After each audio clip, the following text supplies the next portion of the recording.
서울의 한 유명 백화점. 양고 코너에서 바나듐 쌀을 판매하고 있습니다.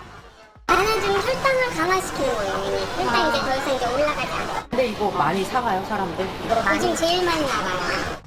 가격은 4kg에 75,000원. 일반 쌀보다 평균 3배 정도 비싼데도 잘 팔린다는 겁니다. 천연 뭐 인슐린 효과가 있다고 이래가지고 그거에 꽂혀가지고 구매했어요. 지인이 형님 그거 잡숴봤어. 그 질로 안 빼놓고 꼭 먹지. 그렇다면 이들 바나듐 쌀에는 바나듐이 얼마나 들어있을까? 우선 두 업체가 온라인 쇼핑몰에 공개한 쌀 1kg당 바나듐 함량은 각각 3.8mg과 1.65mg. 취재팀이 이 쌀들을 사서 식약처 공인기관에 함량 분석을 의뢰했습니다. 검사 결과 각각 0.0048mg과 0.0011mg이 검출됐습니다.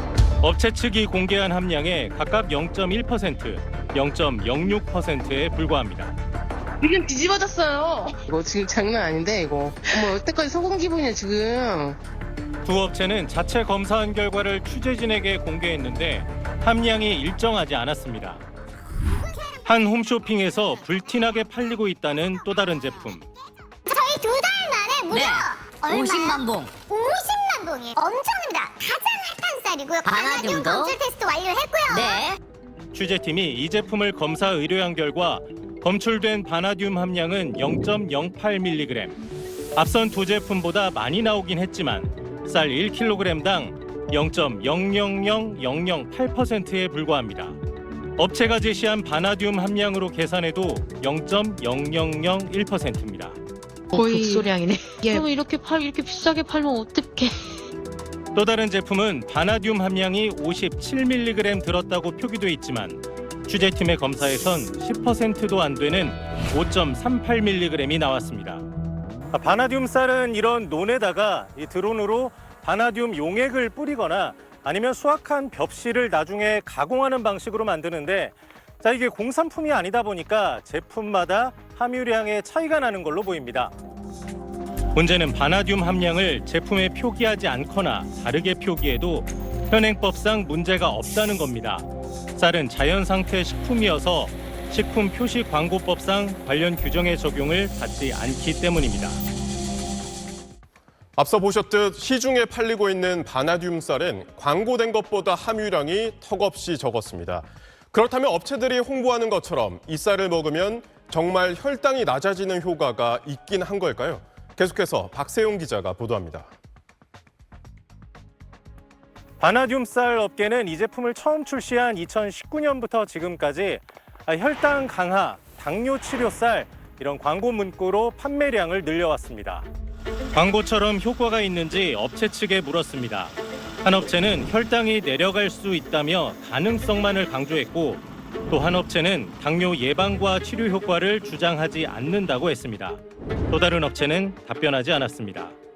마지막 한 업체는 당뇨 치료 효과가 있다면서 관련 논문 수십 편을 보내왔습니다.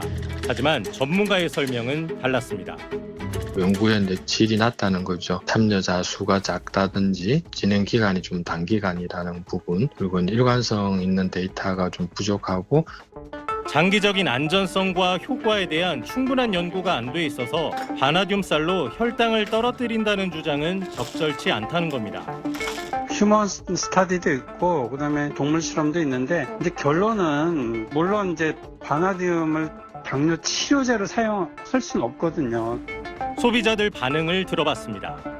이걸 알았으면 저 안 샀어요. 당뇨를 앓고 있는 사람들을 기만하는 거예요. 되게 절실한 사람들을 가지고 희롱하는 거예요, 지금. 사정이 이런데도 식약처는 질병을 치료하는 데 효능이 있는 것처럼 광고한다고 해도 자연 상태 식품인 쌀은 예외적으로 부당 광고로 간주하지 않는다는 규정이 있어서 단속 대상에서 제외된다는 입장입니다. 그 말도 안 되는 얘기 아니에요. 소비자들은 다 이런 광고를 보고 구입을 하는데 시작도에서 그렇게 했다고 안심하고 먹죠. 현행 농산물 광고 규정에 사각지대가 있어서 단속조차 할 수 없는 상황. 자칫 유사한 농산물도 나올 수 있는 만큼 법적 보완이 시급하다는 지적입니다. SBS 박세용입니다. 식약처 공인기관 검사 결과 바나듐이 거의 들어있지 않은 데다 혈당 강화 효과도 과학적으로 입증되지 않았다는 SBS 보도가 나오자 소비자들의 불만이 터져나왔습니다. 아픈 사람을 가지고 장난쳤다. 당뇨병 환자를 상술에 이용했다는 거센 비판은 물론 구매한 바나듐 쌀을 반품하겠다는 댓글도 이어졌습니다. 어제 텔레비 보고 놀랬다니까요. 여러 사람이 있었는데 저같이 다 반품을 했어요. 판매량이 많은 한 업체는 고객이 요청하면 반품 처리하고 있다고 밝혔고 또 다른 업체는 반품 처리와 함께 바나듐 함량에 대한 자체 인증 절차를 강화하는 방안을 논의하고 있다고 설명했습니다. 다른 두 업체는 상황을 주시하는 분위기입니다. 이런 가운데 바나듐 쌀을 판매해온 한 백화점은 SBS 보도 뒤 판매를 중단했고 다른 대형마트도 판매 중단을 검토하고 있다고 밝혔습니다. 제품을 판매해온 한 홈쇼핑 업체는 방송 판매를 일시 중단하고 원하는 고객에게는 환불해주고 있다고 밝혔습니다. 또 다른 홈쇼핑 업체는 예정된 판매 방송을 전면 취소했다고 알려왔습니다. 현행법상 쌀은 자연 상태의 식품이기 때문에 혈당 강화나 당뇨 치료 쌀이라고 광고해도 단속할 근거가 없다는 보도와 관련해 현행법대로라면 치매 치료 쌀, 탈모 예방 쌀도 나오겠다는 등 법적 사각지대에 대한 비판 댓글도 쏟아졌습니다. 자연 상태 식품에 대한 광고 규정에 법적 보완이 필요하다는 지적에 대해 식약처는 아직 뚜렷한 입장을 내지 않고 있습니다. SBS 박세용입니다. 취재팀 의뢰로 식약처 공인기관에서 검사한 결과 바나듐 함량이 0.000008%가 나온 제품. 소비자 기만 논란이 일면서 백화점과 대형 마트들이 판매를 중단한 것과 달리 국내 유명 온라인 유통업체에서는 계속 팔고 있습니다. 게다가 바나듐이 과거 인슐린이 나오기 전부터 당뇨병 치료에 쓰였다고 광고하고 있습니다. 하지만 바나듐은 당뇨병 환자 치료에 사용된 적이 없어 사실과 다릅니다. 유통업체 측은 현행법상 문제가 되지 않는 제품을 유통업체 자체 판단으로 판매 중단하기는 어렵다는 입장입니다. 또 다른 유명 온라인 유통업체에선 추석 연휴를 앞두고 바나듐 쌀 배송 일정을 안내하고 있습니다. 바나듐 함량이 업체가 공개한 수치의 0.1%만 나왔던 제품입니다. 이 업체는 여전히 바나듐의 기능성이 논문을 통해 확인됐다고 광고하고 있습니다. 게다가 과학적 근거를 토대로 과대 광고가 아니란 점을 식약처에서 검증받았다고까지 적어놨습니다. 하지만 현행 법 규정에 사각지대가 있어서 이를 단속할 근거가 없을 뿐이지 식약처가 바나듐을 기능성 원료로 인정한 적이 없습니다. 이런 사실을 모르고 바나듐 쌀을 샀던 소비자들은 뒤늦게 SBS 보도를 접하고는 비싼 돈 주고 속았다, 손이 떨린다, 아픈 사람 상대로 장난쳤다며 반품하는 악순환이 계속되고 있습니다. 소비자들이 접근하지 못하도록 판매 제한 조치를 좀 신속하게 하는 건 좀 필요하다고 보여집니다. 온라인 유통업체는 다른 온라인에서 계속 팔고 있어서 먼저 판매 중단하기는 어렵다며 식약처 지침이 내려오면 조치하겠다고 밝혔지만 식약처는 여전히 묵묵부답입니다. SBS 박세용입니다. 논에 바나듐 성분을 뿌려 바나듐 쌀을 재배하는 장면입니다. 같은 방식으로 바나듐 배추를 재배할 수도 있습니다. 만일 이렇게 수확한 바나듐 배추를 당뇨병 치료 배추라고 광고하고 팔아도 현행법상 부당 광고로 단속할 수 없다는 게 식약처 설명입니다.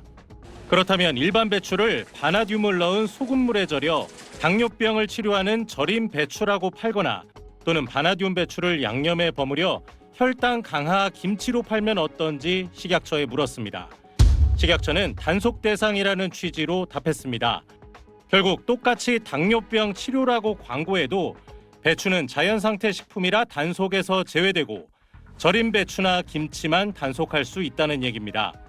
지난 2009년 식품 광고 규제가 너무 엄격하다는 이유로 단속 규정이 완화된 결과인데 16년이 지난 지금 바나듐 쌀 업체가 식약처 광고 검증을 받았다며 법적인 공백을 마케팅에 역이용하는 상황에 이르렀습니다. 때문에 소비자 권익 보호를 위해 식약처가 관련 규정을 개정해야 한다는 목소리가 며칠째 빗발치고 있습니다. 많은 소비자들도 이상하다고 생각하실 것 같은데 쌀이라고 해서 이제 부당 광고를 그냥 두는 거는 조금 국민 정서에도 맞지 않고 합리적이지도 않다. 특히 일부 업체는 수확한 벼를 바나듐 용액에 담그는 방식, 즉 절임 배추와 유사하게 바나듐 쌀을 생산하고 있는데 식약처 해석대로면 부당 광고 단속 대상인데도 손을 놓고 있는 셈이 됩니다. 앞으로 바나듐 쌀과 유사한 각종 당뇨병 치료 농산물이 나올 경우 소비자가 피해를 떠안을 수밖에 없는데도 식약처는 여전히 관련 법 규정 개정에 대해 논의조차 하지 않고 있습니다. SBS 박세용입니다. 현재 가장 판매량이 많은 바나듐 쌀입니다. 최근 SBS의 잇따른 보도에 이 업체는 자신들의 광고가 당뇨병 치료 효능이 있는 것처럼 오인될 수 있다는 지적을 받아들인다면서 포장지에 적혀있는 혈당 강화, 혈당 케어 등의 표기를 모두 삭제하겠다고 밝혀왔습니다. 다른 업체도 소비자 기만 논란을 무겁게 인지하고 있다며 정직과 투명성을 지키겠다는 공식 입장을 내놨습니다. 하지만 또 다른 업체들은 당뇨병 치료쌀이라는 광고 문구를 내걸고 판매를 이어가고 있습니다. 이들은 여전히 바나듐이 혈당 강화 효과가 있다고 주장하고 있습니다. 그런데 미국 정부 산하기관 자료를 보면 일반적인 식품들을 통해 자연스럽게 섭취하게 되는 바나듐이 하루 0.01에서 0.02mg 정도로 바나듐 쌀로 먹는 양보다 3배 이상 많을 때도 있습니다. 또 독일 연방기관 자료에 따르면 껌과 코코아 가루에 든 바나듐 함량이 바나듐 쌀보다 최소 6배에서 최대 450배가 많았습니다. 그러니까 껌을 단 한 개만 씹어도 바나듐 쌀밥을 한 그릇 먹는 것과 바나듐의 양이 비슷하다는 얘기입니다. 그런데도 이들 업체는 마치 바나듐 쌀만 먹으면 혈당이 떨어지고 당뇨병이 치료되는 것처럼 계속 광고하며 일반 쌀보다 2~3배 비싼 돈을 받고 파는 겁니다. 아니 일상생활에서 먹고 있는 게 더 바나듐을 섭취량이 많은데 굳이 그거를 섭취를 할 필요가 있나요? 바나듐의 혈당 강화 효과는 입증되지 않아 광고에서는 안 되지만 쌀은 자연상태 식품이라 단속에서 제외되는 법 규정의 허점 때문에 소비자 권익이 침해되고 있는데도 식약처는 여전히 묵묵부답 손을 놓고 있습니다. SBS 박세용입니다. 서울의 한 의원, 마운자로 재고는 이미 동났다는 공지가 눈에 띕니다. 키로 얼마나 되시나요? 167 정도. 체중은요? 56kg 정도. 체질량 지수, BMI를 계산해 보더니 비만이 아니라며 처방을 거절했습니다. 쓰시면 안 됩니다. 정상에서는 둘 다 쓰는 게 금기예요. 빠질 게 없는데 거기서 쥐어짜갖고 빠지면 근육량 빠지고 병이 오히려 더 생겨요. 비만 치료 주사제 처방을 잘해줘 이른바 성지로 불리는 다른 의원. 엄청 빨리 소진되고 있어요. 그래서 내일 조금 물량이 많이 풀리거든요. 처방을 거절당했던 같은 사람이 찾아가 봤습니다. 키와 몸무게를 측정하지도 않고 접수대 적어낸 수치만 보더니 체질량 지수가 낮다면서도 마운자로 한 달치를 처방합니다. 혈전 한 번씩 맞으시면 되고 다음 유지용량 올리시면 되고요. 처방전도 위고비와 마운자로 모두 BMI 30 이상의 고도비만 환자 또는 27 이상이면서 고혈압과 당뇨 같은 질환이 있는 환자를 위해 개발된 전문 의약품입니다. 하지만 살 빼는 약으로 소문이 나면서 약값 전액을 환자가 부담하는 비급여인데도 처방이 크게 늘고 있습니다. 위고비 처방은 지난해 10월 11,000여 건에서 올 6월엔 84,000건으로 8배 가까이 늘었고 후발주자 마운자로 역시 곳곳에서 품귀 현상을 빚고 있습니다. 다이어트 하러 오시는 분들 비중이 한 20% 정도 됐었는데 예전에는 위고비 출시 이후로는 한 30% 정도로 좀 늘었었고 마운자로가 출시되면서부터 갑자기 이제 50% 정도 비중으로 늘어서 전문가들은 무분별한 처방으로 인한 오남용을 걱정합니다. 주사형 비만 치료제는 비만 환자에게 투여해도 오심, 구토 같은 위장장애나 췌장염, 담석증 같은 크고 작은 부작용이 보고되는데 정상 체중 이하에서는 부작용이 더 심할 수 있기 때문입니다. 식품의약품안전처는 비만 치료 주사제를 집중 모니터링 대상으로 지정하고 부작용 사례를 수집 평가하겠다고 밝혔습니다. SBS 최고은입니다. 질병관리청과 국립보건연구원은 2008년에서 2021년까지 13년간 발생한 30세 미만 당뇨병 환자의 임상 역학적 특성을 분석했습니다. 그 결과 청소년과 젊은 층에서 2형 당뇨병 환자가 눈에 띄게 늘었습니다. 1형 당뇨병은 자가면역 이상으로 췌장 기능이 손상되면서 생기는 인슐린 결핍이 원인이고 E형 당뇨병은 주로 비만과 관련한 인슐린 저항성과 분비 부족으로 발생합니다. E형 당뇨병 환자 발생률은 2008년 인구 10만 명당 27.6명이었는데 2021년 60.5명으로 2배 넘게 늘었습니다. 유병률은 73.3명에서 270.4명으로 약 4배 가까이 급증했습니다. 같은 기간 1형 당뇨병의 경우 발생률은 큰 차이가 없었지만 유병률은 2배 이상 증가했습니다. 성별에 따른 차이도 두드러져서 1형 당뇨병은 여성이 26% 더 많았고 2형은 남성에서 17% 더 많이 발생했습니다. 나이별로 살펴보면 1형은 영유아, 2형은 청소년기에서 큰 증가폭을 보였습니다. 소득 수준에 따른 차이도 컸습니다. 저소득층은 중고소득층에 비해 1형 당뇨병이 2.9배, 2형 당뇨병은 3.7배 더 많이 발생한 것으로 조사됐습니다. 저소득층의 특히 여자아이들 같은 경우는 고도비만인 애들이 많아요. 아이들 식생활에 대해서 관리를 잘 못하잖아요. 양질의 음식을 제공을 못 받는 데서 오는 영향이 좀 있을 거로 생각됩니다. 국립보건연구원은 소아와 청년층 당뇨병 증가가 심각한 공중보건 문제로 떠올랐다며 사회 경제적 취약계층을 위한 맞춤형 관리 대책이 필요하다고 강조했습니다. SBS 최고은입니다.